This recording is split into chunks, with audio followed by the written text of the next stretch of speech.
असे नवनवीन व्हिडिओ पाहण्यासाठी आजच कृषी चर्चा फेसबुक पेजला लाईक करा आणि व्हिडिओ आवडला असेल तर नक्की शेअर करा।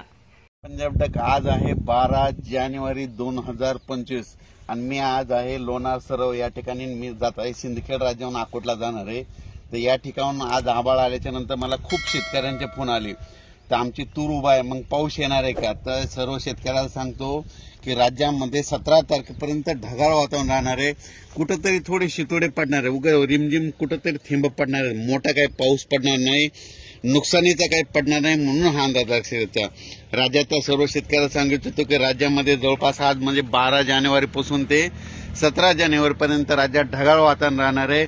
मोठा काही पाऊस पडणार नाही, शेतकऱ्याचं नुकसान होणारा काही पाऊस येणार नाही, त्याच्यामुळे काही घाबरायचे गरज नाही।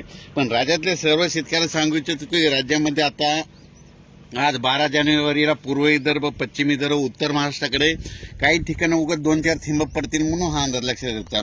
पण राज्यात खूप मोठा काही पाऊस पडणार नाही, त्याच्यामुळे शेतकऱ्यांनी काही घाबरायचं नाही।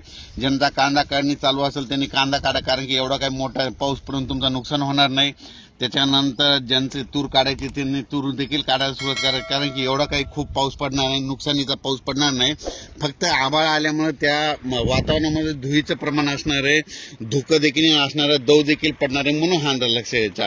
त्याच्यानंतर 18 तारखेच्या नंतर परत थंडीमध्ये वाढ होत जाणार आहे, म्हणून हा अंदाज लक्षात येतो। राज्यात मात्र जानेवारीच्या शेवटच्या आठवड्यामध्ये म्हणजे 26 जानेवारीच्या नंतर एकदा मात्र राज्यात चांगलं पावसाचं वातावरण तयार होईल, त्याचा अंदाज आपण नंतर देणार आहे। पण राज्यात मात्र सध्या तरी आज म्हणजे 12 जानेवारी ते 17 जानेवारी दररोज ढगाळ वातावरण राहणार आहे, अंशतः ढगाळ राहणार आहे, म्हणजे सूर्य देखील दिसणार नाही, पण थोडे कुठेतरी असे थेंब पडतील, कुठेतरी शिडकाव झाल्यासारखं होईल, म्हणून हा अंदाज लक्षात यायचा।